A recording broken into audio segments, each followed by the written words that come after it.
बाल मंदिर के इस YouTube चैनल पर प्रिय विद्यार्थी, मैं स्वरूप सिंह आपका हार्दिक अभिनंदन करता हूँ।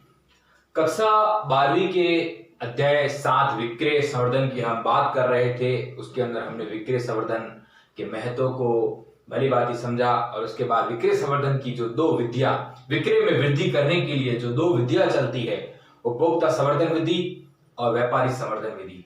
आज जो हमारा ये लेक्चर है आपके लिए, ये लेक्चर कहां तक कारगर होगा कि आपको उपभोक्ता संवर्धन विधियां जो उपभोक्ताओं को आकर्षित करने के लिए की जाती है और व्यापारी संवर्धन विधियां जो व्यापारियों को, जो मध्यस्थों को आकर्षित करने के लिए तमाम प्रकार की जो विधियां की जाती है, उनके बारे में आज मुख्य रूप से हम समझेंगे और इसके बारे में चर्चा होगी। और जहां तक मैं समझता हूं कि आप उपभोक्ता संवर्धन विधि को और व्यापारी संवर्धन विधि को समझ पाओगे। उपभोक्ता संवर्धन विधि और व्यापारी संवर्धन विधि के परिचय के बारे में मैंने गत वीडियो में बात की। और आज उपभोक्ता संवर्धन विधि में किन किन चीजों को शामिल किया जाता है और व्यापारी संवर्धन विधि में किन किन चीजों को शामिल किया जाता है, उन बिंदुओं को मैं याद करवाने का पूरा प्रयास करूंगा। जहां तक मैं समझता हूं कि आप इन बिंदुओं को इसी वीडियो में याद कर लेंगे और अपने नोट्स बना लेंगे। उपभोक्ता संवर्धन, उपभोक्ताओं को संवारने के लिए, उपभोक्ताओं को वस्तुओं को ज्यादा विक्रय करने के लिए उपभोक्ता को किस प्रकार हम आकर्षित करते हैं विक्रय संवर्धन कार्यक्रम के अंदर और विक्रय संवर्धन एक प्लानिंग के अंदर, एक नियोजन के अंदर हम तमाम प्रकार की उन बातों को शामिल करते हैं। उन बातों के बारे में आज बात होगी। कौन कौन सी बातें उपभोक्ता संवर्धन विधि के अंदर शामिल की जाती है और विक्रय संवर्धन के अंदर शामिल की जाती है। उपभोक्ता संवर्धन के अंदर किन विधियों को लिया जाता है और उन विधियों के माध्यम से हम उपभोक्ताओं को अपनी ओर आकर्षित करते हैं। विक्रय संवर्धन के अंदर, विक्रय संवर्धन के व्यापारी संवर्धन विधियों के अंदर हम व्यापारियों या मध्यस्थों को किन प्रकार, थोक व्यापारी है या फुटकर व्यापारी है, उनको अपने और किस प्रकार आकर्षित करते हैं, उनके बारे में बात होगी। विद्यार्थियों, अगर आप हमारे दैनिक जीवन की अगर बात करें तो दैनिक जीवन में तमाम प्रकार की चीजें हम हूबहू देखते आते हैं। उनको हम यहाँ एक शिक्षा के माध्यम से हमें समझना है और उसे कंसेप्ट को दिमाग के अंदर क्लियर करना है। कुछ जो बिंदु है, पहले मैं बिंदुओं को आपको याद करवाऊंगा। उपभोक्ता संवर्धन विधियों के बिंदु, फिर व्यापारी संवर्धन विधियों के बिंदु। उपभोक्ता संवर्धन के 9 बिंदु है और व्यापारी संवर्धन विधियों के 8 बिंदु है। इनको मैं पहले याद करवाऊंगा और फिर इसके बाद अलग अलग लेक्चर आएंगे। जैसे कि आज हम उपभोक्ता संवर्धन बिंदुओं के 2 बिंदुओं के बारे में चर्चा में व्याख्या करूंगा। 2 बिंदुओं की आज व्याख्या करने के बाद अगले लेक्चर में उसके तमाम प्रकार के जो भी बिंदु बचे रहेंगे उनकी मैं व्याख्या करूंगा। इस प्रकार उपभोक्ता संवर्धन विधियों के जो भी बिंदु है वो आपके सामने लेक्चर वीडियो के माध्यम से आएंगे। फिर व्यापारी संवर्धन विधियों के जो बिंदु वो आपके सामने आएंगे और हमारा विक्रय संवर्धन का अध्याय पूरा होगा। तो आज हम बात करते हैं उपभोक्ता संवर्धन विधि में किन किन बिंदुओं को शामिल किया गया है। विद्यार्थियों, हम उपभोक्ताओं को आकर्षित कर रहे हैं। हम उपभोक्ताओं को एक उत्पादक आकर्षित करेगा तो उपभोक्ता से रिलेटेड जो भी आपके दिमाग के अंदर है वो सब बिंदु है। याद करने का तरीका समझे विद्यार्थियों।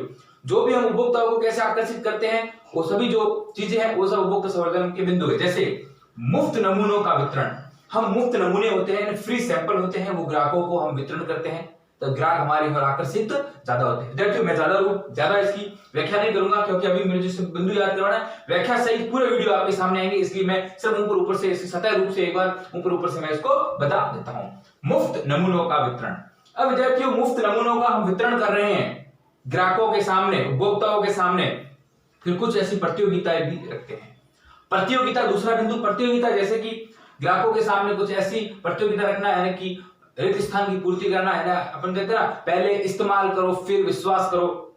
ऐसे इस घड़ी के सर्फ के ऐसे एडवर्टाइजमेंट आते हैं तो हमें ऐसा हम एक वाक्य दे देते हैं कि पहले इस्तेमाल करो फिर उसको पूरा भरना होता है कि फिर विश्वास करो। ये कौन सी चीज है, हम किस चीज के संदर्भ में बात करें? जब वो ग्राहक उस चीज को बता देता है तब हम उस ग्राहक को तोहफे के रूप में कई चीजें देते हैं और वो ग्राहक उसकी ओर आकर्षित होता है। घटे मूल्य पर विक्रय। जो मूल्य है, जैसे कि 100 रुपए का मूल्य है, उस 100 रुपए को 80 रुपए में बेचना, जो उसकी मैक्सिमम रिटेल प्राइस जो उस पर दी रखी होती है अंकित मूल्य से नीचे की ओर बेचना, ऐसी सेल लगाकर बेचना ताकि उपभोक्ता ज्यादा आकर्षित हो सके। क्लास 12वीं की हम बात कर रहे थे। क्लास 12वीं अध्याय हमारा 7वां चल रहा था, गौर करें। हाँ, मुफ्त नमूनों में हमने वितरण किया। उसके बाद हमने तमाम प्रकार की ऐसी प्रतियोगिताएं की, जैसे कि कुछ वाक्यों की पूर्ति करना और भी ऐसे शो चलाना, उसके अंदर भी कुछ प्रश्न पूछना, उस उत्पाद के बारे में प्रश्न पूछना और उत्पाद को जब वो सही उपभोक्ता द्वारा उत्तर दिया जाता है तब हम उपभोक्ताओं को वस्तु प्रदान करते हैं। फिर घटे मूल्य पर हमें विक्रय करना। जो भी हमारा जो मूल्य है, ऐसी बड़ी बड़ी सेल लगाना, सेल मार्केटिंग करना। और सेल जब लगती है बड़े बड़े बाजारों के अंदर, और फिर उसके मूल्य से, जैसे कि 1000 रुपए में जो ड्रेस 1000 रुपए में मिलती है, उसको 1000 रुपए में उस दिन 2 ड्रेसें देना, ये घटे मूल्य पर विक्रय करना हुआ।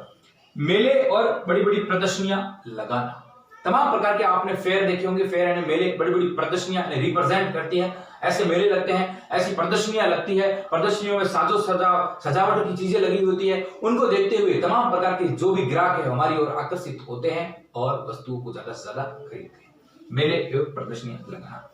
कूपन की व्यवस्था करना, विद्यार्थियों कूपन की व्यवस्था करने से क्या तात्पर्य है? तमाम प्रकार के ऐसे कूपन जो उपभोक्ताओं के सामने प्रक्षेपित करना, उपभोक्ता उन कूपनों को खरीदेंगे और उन कूपनों का उपयोग कर उन कूपन के माध्यम से हमें कई नई चीजें मिलती है। जैसे कि आपने देखा होगा कि हम जब ऐसी अपन रेफर्स खरीदते हैं, जिस प्रकार के जैसे कि कुरकुरे वगैरह आते हैं, इनके अंदर छोटे छोटे कूपन आते हैं। अब जब हम उसको खरीदते हैं और उस कूपन को स्क्रैच करते हैं तो उसके अंदर एक और फ्री हमें कुरकुरों का पैकेट मिलता है या फिर चिप्स का पैकेट मिलता है। ऐसे तमाम प्रकार की ऐसी चीजों के अंदर हमारे पास कूपन आते हैं, तो उस कूपन की व्यवस्था करेंगे और कूपन की व्यवस्था के अंदर जब हमें ग्राहक हमारे आकर्षित होंगे। प्रीमियम की अगर हम बात करें विद्यार्थियों, जो वस्तु है उसकी कीमत से और भी कुछ अलग हम अपने ग्राहकों को चीजें उपलब्ध करवाना, प्रीमियम की राशि उपलब्ध करवाना। प्रीमियम के अंदर हम जैसे कि अगर हम बात करें तो ऐसी जैसे कि टूथपेस्ट का कुछ सामान है, तो उस टूथपेस्ट के साथ हम जैसे ब्रश भी उसके साथ में प्रीमियम के रूप में उन्हें दे रहे हैं। हमने टूथपेस्ट एक खरीदा, जो 1 गेट 1 फ्री, ऐसी हम चीजें कई बार देखते हैं जब हम दुकानों पर जाते हैं। हमने एक टूथपेस्ट खरीदा, उसके साथ ब्रश फ्री देना, प्रीमियम के रूप में भी हम ग्राहकों को देकर आकर्षित करते हैं। चर्चा में मैं बात करूंगा विद्यार्थियों, एक एक बिंदु को चर्चा में समझाऊंगा। पहले मैं सिर्फ आज बिंदु याद करवाना, फिर उन बिंदु के बारे में सिर्फ ऊपर से बता रहा हूं, फिर इसकी व्याख्या से बात होगी। क्रियात्मक प्रदर्शन, विद्यार्थियों तमाम प्रकार की क्रियात्मक ऐसी एक्टिविटीज की जाती है। जैसे आपने देखा होगा अब दिवाली का जैसे समय है, तो आप फ्रिज की दुकान के आगे से निकल रहे हो, बड़े बड़े शोरूम्स के इलेक्ट्रिकल शोरूम्स के आगे से निकल रहे हो, तमाम प्रकार के ऐसे फ्रिजों को बाहर सजाया होता है। और बड़ी बड़ी दुकानों के अंदर जब हम जाते हैं तो बड़ी बड़ी एलईडी टीवी लगी होती है, उनको चालू किया जाता है, उनकी क्वालिटी को बताया जाता है। तो इस प्रकार के क्रियात्मक प्रदर्शन, ऐसे ऐसे जो भी दुकानें हैं उनको इस प्रकार सजावट करना ताकि लोग ज्यादा आकर्षित हो सके। अतिरिक्त यात्रा उपहार स्वरूप देना, और ये भी अगर हम बात करें तो यात्रा उपहार स्वरूप यानी कि कोई भी चीज जो हम खरीदते हैं उसके अतिरिक्त और कुछ चीजें उपलब्ध करवाना। जैसे कि हम टूथपेस्ट की बात करते हैं तो वहां भी ऐसी चीजें उपलब्ध करवाना, जो हम खरीदते हैं उसके और भी कुछ चीजें ग्राहकों को देना। विक्रय उपरांत सेवा, विक्रय करने के बाद जो भी ग्राहक विक्रय कर रहे हैं, क्रय कर रहे हैं, क्रय हम जैसे कि उत्पादक विक्रय करता है, ग्राहक क्रय करता है। अब जब उत्पादक ने विक्रय किया और विक्रय के उपरांत जब उसने माल को बेच दिया, बेचने के बाद भी उसको क्या क्या सेवा लेना। जैसे उदाहरण के तौर पे मैं बात करूं तो मैंने किसी से एसी खरीदी, अब मैंने एसी खरीदी, मेरे लिए क्रय हुआ और उससे उत्पादक के लिए विक्रय हुआ। अब जब मैं एसी खरीद कर जब लेके आ गया, उसके उपरांत मुझे वो क्या सेवा, अब एसी के अंदर कोई समस्या आ गई या उसके अंदर कोई गैस भरनी हो या उसके अंदर कोई कुछ चीज खराब हो गई है, तो उसे सही करने के लिए जो बड़े बड़े उत्पादक होते हैं अपने ऐसे मेंटेनर भेजते हैं और वो आकर उससे सही करके जाते हैं। तो विक्रय उपरांत भी सेवा प्रदान की जाती है। पैकेजिंग, तमाम प्रकार की ऐसी वस्तुओं को पैकिंग कर ग्राहकों को देना ताकि ग्राहक ज्यादा से ज्यादा आकर्षित हो सके। तो इस प्रकार हमने 10 बिंदुओं को आज पढ़ने का प्रयास किया, माफ कीजिएगा 9 नहीं 10 बिंदु है। पैकेजिंग, मुफ्त नमूनों का वितरण, अब मुफ्त नमूनों का हमने वितरण किया, उसके बाद हमने तमाम प्रकार की प्रतियोगिताएं कराई ग्राहकों को आकर्षित करने के लिए। फिर घटे मूल्य पर हमने क्या किया, विक्रय किया। घटे मूल्य, जो मूल्य है उससे भी कम मूल्य पर मेले एवं प्रदर्शनियां लगाई। कूपन, तमाम प्रकार के ग्राहकों को कूपन बांटे, इनके बारे में मैं व्याख्या चर्चा से करूंगा, विद्यार्थियों गौर करें। प्रीमियम बांटा, क्रियात्मक प्रदर्शन किए, इस प्रकार के तमाम। अतिरिक्त यात्रा उपहार स्वरूप, अतिरिक्त यात्रा उपहार स्वरूप हमने कुछ वस्तुएं दी और विक्रय उपरांत सेवाएं प्रदान की और पैकिंग किया। ये सब चीजें किसको हम दे रहे हैं, ग्राहकों को दे रहे हैं। आपके दिमाग में ये ग्राहकों को ही सुविधा उपलब्ध हो सकती है विद्यार्थियों, ये इसलिए उपभोक्ता संवर्धन विधियां है। मुफ्त नमूनों का वितरण, प्रतियोगिताएं, घटे मूल्य पर विक्रय करना, मेले और प्रदर्शनियां, कूपन, प्रीमियम, क्रियात्मक प्रदर्शन, अतिरिक्त यात्रा उपहार स्वरूप, विक्रय उपरांत सेवाएं, पैकेजिंग। इस प्रकार उपभोक्ता संवर्धन विधियां के ये जो बिंदु है 10 बिंदु, इसको आज मैंने आपको याद करवाया। और जहां तक समझता हूं कि इसका आगे मैं व्याख्या में बात करूंगा तो आपके आराम से समझ में आ जाएगा।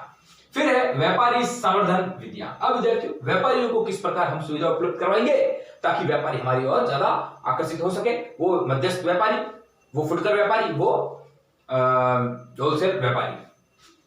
विक्रय प्रतियोगिताएं, देखिए जिस प्रकार हमने यहाँ प्रतियोगिताएं की उस प्रकार हम व्यापारियों को भी, बड़े बड़े उत्पादक होंगे वो व्यापारियों में भी प्रतियोगिता करवाकर उन्हें आकर्षित करेंगे। सभाएं सम्मेलन, इस प्रकार की सभाएं करेंगे, सम्मेलन करेंगे, फिर उनको बुलाकर सभा और सम्मेलन के अंदर तमाम प्रकार की वस्तुओं की गुणवत्ता, वस्तुओं की उपयोगिता, वस्तुओं की मात्रात्मक अवधि और उसके बारे में चर्चा कर उन्हें इस प्रकार सभा और सम्मेलन में सम्मिलित करेंगे।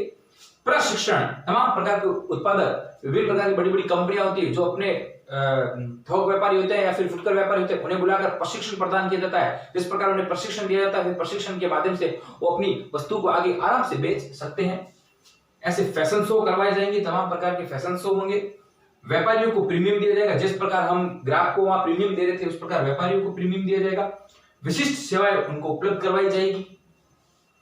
प्रबंधन सहायता दी जाएगी, किस प्रकार से हमें मैनेजमेंट करना है उसके बारे में हेल्प की जाएगी और तमाम प्रकार के भत्ते दिए जाएंगे। और भत्ते, अगर हम भत्तों की बात करें तो अलाउंस होता है, जैसे कि हमको मकान किराए का हमारे पास भत्ता मिलता है, किराए का भत्ता मिलता है। अलाउंस जो भत्ते होते हैं जो सैलरी से अलग होते हैं, ऐसे भत्ते भी दिए जाएंगे। तो भत्ते किस संबंध में दिए जाएंगे? किराए करने के लिए भत्ते दिए जाएंगे, वस्तु संबंधी भत्ते दिए जाएंगे, विज्ञापन के संबंधी जो भत्ते दिए जाएंगे, सजावट के संबंधी भी ऐसे भत्ते दिए जाएंगे। भत्ते के रूप में उन्हें ऐसी वस्तु उपलब्ध करवाई जाएगी। वस्तु संबंधी भत्ते, क्रय के समय जब खरीदते हैं तब उस समय उनको इस प्रकार की छूट प्रदान की जाएगी। विज्ञापन के समय भी छूट प्रदान की जाएगी, सजावट संबंधी भत्ते दिए जाएंगे। तो गौर करें विद्यार्थियों, व्यापारी संवर्धन विधि की अगर हम बात करें तो कौन कौन से बिंदु इसके अंदर निहित रहते हैं? विक्रय प्रतियोगिता, विक्रय प्रतियोगिता को शामिल, ये किसके संदर्भ में है? व्यापारियों के संदर्भ में। सभाएं एवं सम्मेलन, किस प्रकार हम सभाएं करेंगे, किस प्रकार हम सम्मेलन करेंगे। प्रशिक्षण दिया जाएगा, प्रशिक्षण। फैशन शो, ये व्यापारी संवर्धन विधि है। जब आप उपभोक्ता संवर्धन विधि और व्यापारी संवर्धन विधि को पढ़ लेते हैं तो इस चैप्टर के अंदर मुख्य रूप से विक्रय संवर्धन का परिचय की बात बनती है और फिर विक्रय संवर्धन महत्व की बात बनती है। फिर इसके अंदर दो विधियां चलती है, उपभोक्ता संवर्धन विधि और व्यापारी संवर्धन विधि। इनके बिंदु अगर आप याद कर लेते हो, इसकी व्याख्या समझ लेते हो तो ये अध्याय पूरा हो जाता है। फैशन शो किए जाएंगे, व्यापारियों को प्रीमियम दिया जाएगा, फिर प्रबंधन सहायता, किस प्रकार से मैनेजमेंट करना है, और भत्ते दिए जाएंगे। तो चार रूप से, मुख्य रूप से भत्ते होंगे। क्रय भत्ता, गौर करें, वस्तु भत्ता, गौर करें, विज्ञापन भत्ता, गौर करें, और अंतिम सजावट का भत्ता। इस प्रकार के अलाउंस व्यापारियों को प्रदान किए जाएंगे। तो हमने विद्यार्थियों आज उपभोक्ता संवर्धन विधि के 10 बिंदुओं को किस प्रकार शामिल किया गया उसके बारे में हमने बात की। इन बिंदुओं को शामिल किया गया, मुझे विश्वास है आप समझ गए होंगे और आपने याद भी कर लिया होगा। इसी वीडियो के माध्यम से आप याद कर लोगे। व्यापारी संवर्धन विधियां, इसके अंदर जो 8 विक्रय प्रतियोगिताएं, सभाएं सम्मेलन, प्रशिक्षण किसे देगा? जो व्यापारी, उन्हें प्रशिक्षण देंगे तब आगे वो ज्यादा माल बेच सकेंगे। फैशन शो के माध्यम से उन्हें उस प्रकार आकर्षित करना, व्यापारियों को प्रीमियम प्रदान करवाना, विशिष्ट सेवाएं देना, प्रबंधन सहायता देना और भत्ते देना। तो आज जो हमारा उपभोक्ता संवर्धन विधियों के बारे में, बिंदुओं के बारे में बात हुई और व्यापारी संवर्धन विधियों के बिंदुओं के बारे में बात हुई। उपभोक्ता संवर्धन विधियों में जो तमाम प्रकार के जो बिंदु है उसकी मैं व्याख्या से बात करूंगा। आज मात्र दो बिंदु के बारे में आज चर्चा करूंगा, फिर इसके बाद धीरे धीरे पूरे 10 बिंदुओं के बारे में चर्चा होगी। इस प्रकार विक्रय संवर्धन की व्यापारी संवर्धन विधियों के बिंदुओं के बारे में भी चर्चा होगी। तो गौर करें विद्यार्थियों, लगातार वीडियो में बने रहें ताकि आपको पूरी चीज समझ में आ जाए।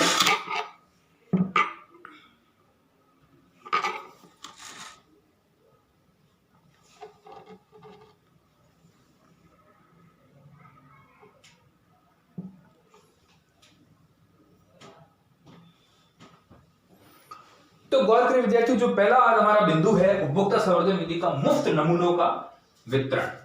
अब विद्यार्थियों, मुफ्त नमूनों का वितरण से हमारा क्या तात्पर्य? मुफ्त यानी फ्री, नमूने यानी कि सैंपल, वितरण यानी कि डिस्ट्रीब्यूशन करना। अब जब भी कोई भी मार्केट के अंदर उपभोक्ता संवर्धन विधि यानी उपभोक्ताओं को हमें आकर्षित करना है तो हम आकर्षित कैसे करेंगे कि मुफ्त नमूनों का वितरण करेंगे। और कोई भी मार्केट के अंदर कोई भी हम नई ब्रांड लाते हैं, उस नए ब्रांड को उपभोक्ताओं के दिमाग में अगर डालना है, हम कैसे नए ब्रांड को उपभोक्ता के दिमाग के अंदर डालें? जैसे कि मार्केट के अंदर एक नई सुपारी आ रही है, तमाम प्रकार की सुपारियां बिकती है, तो उस नई सुपारी की हमें मार्केट के अंदर लाना है और उपभोक्ताओं को आकर्षित करना है, तो उसकी कुछ नमूने होते हैं, वो मार्केट के अंदर उपभोक्ताओं को आराम से फ्री सैंपल के रूप में दिए जाते हैं। उपभोक्ता उन मुफ्त नमूनों का प्रयोग करता है, उसके गुण के बारे में जानता है, उसको उपयोग भी करता है। जब वो उन नमूनों को वो जांचता है, उसके गुण का उपयोग करता है, उसके दिमाग के अंदर एक विश्वसनीयता आ जाती है कि वास्तव में ये जो नमूना हमें दिया गया है ये वास्तव में अच्छा है, इसे हमें खरीदना चाहिए, इसे हमें उपयोग में करना चाहिए और उपभोक्ता आकर्षित होता है। यही मुफ्त नमूनों का वितरण होता है। नए ब्रांड को अगर मार्केट के अंदर लाना है, उसकी विशिष्टता को लाना है, तब भी हमें एक उत्पादक को, ग्राहकों को आकर्षित करने के लिए उस मुफ्त नमूनों का वितरण करना होगा। मुफ्त नमूने घर घर जाकर हम वितरण कर सकते हैं और मुफ्त नमूनों को हम ऑफिस में जाकर भी वितरण कर सकते हैं और मुफ्त नमूनों को हम डाक के द्वारा भी भेज सकते हैं। बशर्ते उस मुफ्त नमूनों में गुणवत्ता के अंदर भेदभाव कभी नहीं करना चाहिए। वो फ्री सैंपल बहुत अच्छा सैंपल होना चाहिए और उस फ्री सैंपल पर ये लिखना आवश्यक हो कि ये बेचने के लिए नहीं है, क्योंकि इसका गलत उपयोग ना हो। उस फ्री सैंपल पर स्पष्ट लिखा होना चाहिए कि ये फ्री सैंपल के रूप में है। कुछ लोग क्या करते हैं कि इन फ्री सैंपलों को मार्केट के अंदर बेच देते हैं, मगर नहीं, ये ग्राहकों का हक होता है। इन्हें फ्री सैंपल उन ग्राहकों को उपयोग करने के लिए फ्री में दिए जाते हैं ताकि वो उनकी गुणवत्ता को समझ सके और उसकी गुणवत्ता को भांप सके, उनकी गुणवत्ता को उपयोग कर सके। इस प्रकार मुफ्त नमूनों के बारे में हम आज बात करेंगे। विद्यार्थियों, नए ब्रांड को बाजार में लाएंगे तो संभावित ग्राहकों को वस्तु को फ्री नमूनों का वितरण करना होगा। अगर हम नए ब्रांड को बाजार के अंदर लेके आ रहे हैं तो हमारे जो भी संभावित ग्राहक है, जो हमारे ग्राहक बनने वाले हैं, उनको इन वस्तुओं को फ्री नमूनों का वितरण करना होगा। जो भी वस्तु है इनको फ्री में अगर बांट रहे हैं तो हमें ये क्या होंगे, ये नमूने होंगे। तो तमाम प्रकार की वस्तु ज्यादा है उसमें से एक नमूना निकाल कर उन्हें देना ताकि वो जांच कर सके। जैसे हम बाजरी या फिर गेहूं खरीदने जाते हैं तो गेहूं में उस बोरी में से कुछ दाने निकालते हैं और देखते हैं कि उसको चबा कर देखते हैं कि वास्तव में गेहूं अच्छे हैं। तो इस प्रकार हम फ्री नमूनों का वितरण करते हैं संभावित ग्राहकों को बनाने के लिए, एक नई ब्रांड को अगर मार्केट के अंदर ला रहे हैं तो। यह विक्रय संवर्धन की एक अच्छी और प्रभावशाली एक तकनीक होती है उपभोक्ताओं को अपनी ओर आकर्षित करने के लिए। नमूनों की सहायता से ग्राहक वस्तु के गुण, किसकी सहायता से? इन नमूनों की सहायता से ग्राहक वस्तु के गुण, उसका प्रयोग कर पाता है, उसकी उपयोगिता को जान सकता है, उपयोगिता के संबंध में जांच परख कर सकता है तथा खरीदने का निर्णय भी ले सकता है। यह विक्रय संवर्धन की बहुत ही अच्छी तकनीक है। नमूनों की सहायता से ग्राहक उसकी गुणवत्ता को जान सकता है, उसे प्रयोग कर सकता है, उसकी उपयोगिता के संबंध में जांच सकता है, उसे परख सकता है और उसे खरीदने का निर्णय ले सकता है कि वास्तव में जो ये नमूना मैंने उपयोग किया है ये बहुत ही अच्छा है, ये गुणवत्तापूर्ण है, इसकी उपयोगिता बहुत अच्छी है, इसको जांचा है मैंने, इसको परखा है, अब मैं इसे खरीद सकता हूं, तो खरीदने का निर्णय ले सकता है। नमूनों का वितरण कैसे हो, नमूनों का हम वितरण कैसे कर सकते हैं, मैंने प्रश्न बनाकर आपके सामने प्रक्षेपित किया है। घर घर जाकर हम नमूनों का वितरण कर सकते हैं विद्यार्थियों। ऑफिसों के अंदर जाकर तमाम प्रकार के जो उपभोक्ता होते हैं या फिर कोई भी व्यापारी होते हैं, उनकी भी बड़ी बड़ी ऑफिस होती है, उनके अंदर भी जाकर हम तमाम प्रकार फ्री सैंपल्स बताकर कर सकते हैं। 100 दुकानों के अंदर भी जाकर कर सकते हैं। सर्किल बड़े बड़े चौराहों पर भी हम नमूनों का वितरण कर सकते हैं तथा डाक के द्वारा भी हम नमूने विभिन्न प्रकार के जो भी हमारे ग्राहक हैं उन तक भेज सकते हैं। विद्यार्थियों, ये तमाम प्रकार की बातें होती है। जैसे अब नमूनों के वितरण की अगर मैं आपको उदाहरण दूं तो एक आपने एमआर देखा होगा, वो डॉक्टर के पास जाएगा और डॉक्टर के पास जाकर उन मेडिसिन के बारे में डॉक्टर को बताएगा। डॉक्टर उन मेडिसिन के बारे में जानेगा, उसकी गुणवत्ता को जानेगा, उसकी उपयोगिता को जानेगा, फिर वो जानकर डॉक्टर तमाम प्रकार के मरीजों के लिए दवाई लिखता है। ये भी एक नमूना बताकर इस प्रकार से डॉक्टर को भी माल को बेचना होता है। विद्यार्थियों, नमूनों के वितरण में निम्न बातों का ध्यान हमें रखना चाहिए। हम अगर नमूनों का वितरण कर रहे हैं, उन फ्री सैंपल्स को बांट रहे हैं, तो हमें किन किन बातों का ध्यान रखना होता है, कौन कौन से नमूने किस चीज के होने चाहिए, उसके बारे में गौर फरमाना होगा।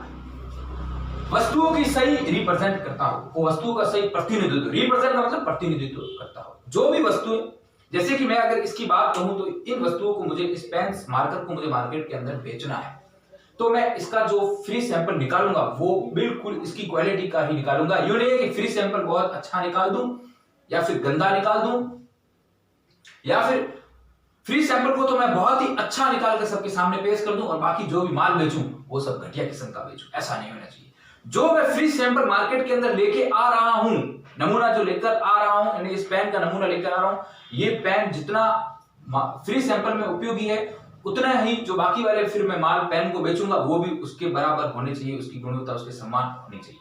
तो यानी कि पहला ही बिंदु बनता है कि वस्तुओं का वो सही प्रतिनिधित्व करता हो, रिप्रेजेंट करता हो। जो भी पहली चीज आपके सामने फ्री सैंपल के रूप में आ रही है, बाकी वाली तमाम प्रकार की वो सब चीजें उसकी जैसी होनी चाहिए, उसमें कोई भेदभाव नहीं होना चाहिए। दूसरा, माल से भिन्न होने पर संस्था की ख्याति पर ठेस लग जाता है। आपने पहला नमूना जो दिया वो नमूना अच्छा था, फिर आपने जो वस्तु बेची वो वस्तु गंदी थी, तो आपके जो आपकी जो संस्था है उसको ठेस पहुंचेगी, आपकी संस्था की गुडविल गिर जाएगी। नमूना आकर्षक हो, जांच करने योग्य हो। नमूना कैसा हो? आकर्षक हो, बिल्कुल एकदम अट्रैक्टिव हो, और जांच करने, बिल्कुल उसका प्रशिक्षण करने, उसकी चेक करने योग्य हो।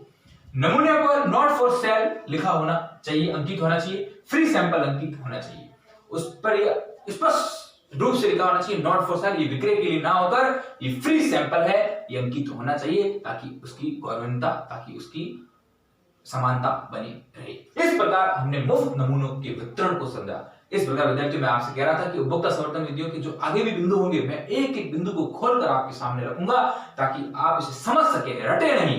रटन पद्धति हमें ध्यान में नहीं, आप समझोगे तो आराम से लिख पाओगे। मेले एवं प्रदर्शनियां। विद्यार्थियों, मेला एवं प्रदर्शनियां, इसका अगला बिंदु। मेले और प्रदर्शनियां उपभोक्ता संवर्धन विधि में महत्वपूर्ण विक्रय संवर्धन का एक साधन है। जब बड़े बड़े मेले लगाए जाते हैं, बड़ी बड़ी प्रदर्शनियां लगाई जाती है, उपभोक्ता ज्यादा अपनी ओर आकर्षित होते हैं और वस्तु को खरीदते हैं। महत्वपूर्ण साधन है मेले और प्रदर्शनियां विक्रय संवर्धन की। गौर कीजिएगा विद्यार्थियों, वस्तुओं को विशेष रूप से सजाकर रखा जाता है। ऐसे ऐसे मेले लगाए जाते हैं, ऐसी ऐसी प्रदर्शनियां लगाई जाती है, उसमें वस्तुओं को विशेष रूप से सजाकर लगाया जाता है। आपने कॉस्मेटिक की दुकान देखी होगी, उसमें आपने देखा होगा कि जो भी चूड़ी, कंगन, इसको इस प्रकार सजाया जाता है, ऊपर से लाइटिंग की जाती है, ताकि ग्राहक, महिला ज्यादा आकर्षित होकर उन वस्तुओं को ज्यादा से ज्यादा खरीद सके, तो सजा कर रखा जाता है। हैंडबिल मुफ्त वितरण भी होते हैं, हैंडबिल दिए जाते हैं, मुफ्त वितरण भी दिए जाते हैं मेले और प्रदर्शनियों के अंदर। एग्जाम्पल के तौर पर अगर हम देखें तो किस किस चीजों के मेले लगते हैं? नेशनल बुक मेले, राष्ट्रीय पुस्तकीय मेले लगते हैं, बड़े बड़े राष्ट्रीय बड़े बड़े मेले लगते हैं पुस्तकों के। स्वदेशी मेले लगते हैं, मोदी जी भी आज के इस युग में हमेशा ये कहते हैं कि स्वदेशी अपनाओ, विदेशी को छोड़ दो, स्वदेशी मेले लगते हैं। सहकारी वस्तु मेले और हस्तशिल्प के मसले, गांधी जी इस पे ज्यादा जोर देते थे। सहकारी वस्तु और हस्तशिल्प, जो भी बुनकर जो हाथों से होती है, इसका हस्तशिल्प का उदाहरण अगर हम बात करें तो रूमा देवी आज के संदर्भ में हमारे राजस्थान बाड़मेर से हैं, और वो बहुत चर्चित हैं। इनके मेले लगते हैं। और जब गांधी जी की जयंती 2 अक्टूबर को मनाई जाती है, तब हस्तशिल्प और सहकारी वस्तुओं के जब मेले लगते हैं, तो इसमें हमें डिस्काउंट भी मिलता है, 7 दिन का डिस्काउंट भी मिलता है। इस प्रकार मेले और प्रदर्शनियां और मुफ्त नमूनों का वितरण उपभोक्ता संवर्धन विधि में हमने मुख्य रूप से आज चर्चा की। इस प्रकार आगे भी मैं चर्चा करता रहूंगा, उदाहरण भी देता रहूंगा। उपभोक्ता संवर्धन विधियों को हम पूरा करेंगे और विक्रय संवर्धन विधियों को भी पूरा करेंगे। धन्यवाद विद्यार्थियों।